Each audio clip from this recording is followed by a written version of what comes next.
साथियों, बात कुछ ऐसी है कि 2 दिन पहले तेलंगाना के बसपा प्रदेश अध्यक्ष आरएस प्रवीण कुमार ने पार्टी से इस्तीफा दे दिया, जिसको लेकर सोशल मीडिया पर काफी चर्चा रही।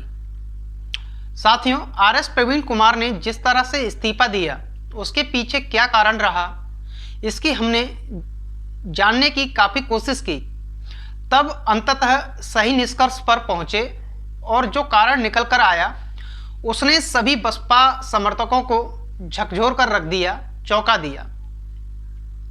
अब समझ लीजिए कि बहन जी ने आरएस प्रवीण कुमार को तेलंगाना में उनकी काबिलियत और मिशनरी छवि को देखकर पार्टी का प्रदेश अध्यक्ष बनाया, साथ ही पार्टी हित में फैसले लेने का अधिकार भी दे दिया।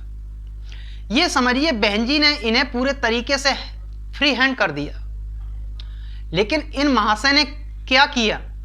केसीआर की पार्टी बीआरएस से गठबंधन करने पहुंच गए बिना बहन जी की इजाजत के, जबकि बहन जी ने गठबंधन के लिए साफ मना कर दिया था, क्योंकि बसपा ने तेलंगाना में विधानसभा चुनाव केसीआर की पार्टी बीआरएस के विरोध में लड़ा। साथ ही आपको यह भी ज्ञात होगा कि केसीआर ने कई बार संविधान विरोधी बयान दिए थे। तो ऐसे में केसीआर से गठबंधन की कोई गुंजाइश ही नहीं थी। फिर भी ये किसी ना किसी तरह बहन जी को मनाने में कामयाब हो गए, क्योंकि रायता काफी फैल चुका था। ऐसे में बहन जी ने कुछ शर्तों के साथ गठबंधन की पैरवी करने की इजाजत आरएस प्रवीण कुमार को दी। फिर भी गठबंधन टूटा और आरएस प्रवीण कुमार ने इस्तीफा दे दिया। तेलंगाना में केसीआर की बीआरएस के साथ बीएसपी का गठबंधन टूटने और बसपा प्रदेश अध्यक्ष आरएस प्रवीण कुमार का पार्टी से इस्तीफा देने की खास वजह हैदराबाद सीट है, और दूसरा कारण केसीआर की बेटी कविता का ईडी द्वारा शराब घोटाले में गिरफ्तार हो जाना। बहन जी ने आरएस प्रवीण कुमार को केसीआर से गठबंधन में 4 सीटें मांगने को कहा था। 3 पर बात बनने के आसार भी थे। नगर कुर्नूल और आदिलाबाद सीट के अलावा तीसरी सीट पर बात चल रही थी। बहन जी का विचार था कि एक सीट पर आरएस प्रवीण कुमार लड़ें और बाकी 2 सीट पर एक मुस्लिम और एक आदिवासी चेहरा तय किया जाएगा। लेकिन केसीआर ने आदिलाबाद सीट देने से मना कर दिया और केसीआर 2 सीटें बसपा को देने को तैयार हुए, जिसमें से एक सीट हैदराबाद की थी। हैदराबाद से ओवैसी जीतकर संसद पहुंचते थे।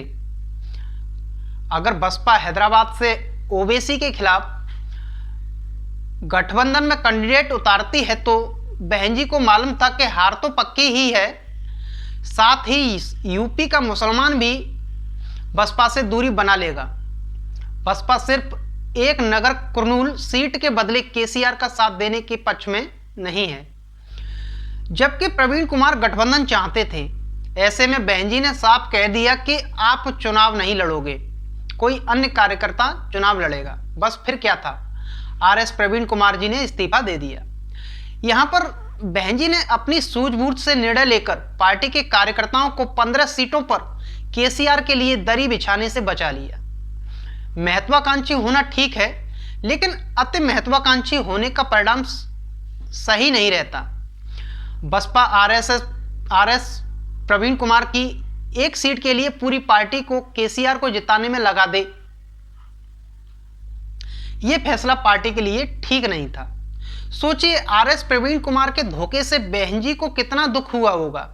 बहन जी ने उन पर विश्वास किया, बसपा तेलंगाना का प्रदेश अध्यक्ष बनाया, साथ ही मुख्यमंत्री उम्मीदवार भी बनाया था। लेकिन इसके बदले में उन्होंने बहन जी को क्या दिया? महज एक सीट के लिए धोखा। इससे पहले तेलंगाना के विधानसभा चुनाव में भी इन्होंने बहन जी के खिलाफ जाकर कांग्रेस से गठबंधन कर बसपा का सौदा करने की कोशिश की थी। इसके बावजूद बहन जी ने उन्हें माफ कर दिया और उन्हें मुख्यमंत्री उम्मीदवार बनाया। अब फिर धोखा। अब तो आप समझ ही गए होंगे कि बहन जी ने आकाश आनंद जी को अपना उत्तराधिकारी क्यों बनाया। खैर, आकाश आनंद जी को विरासत में सत्ता नहीं, संघर्ष मिला है।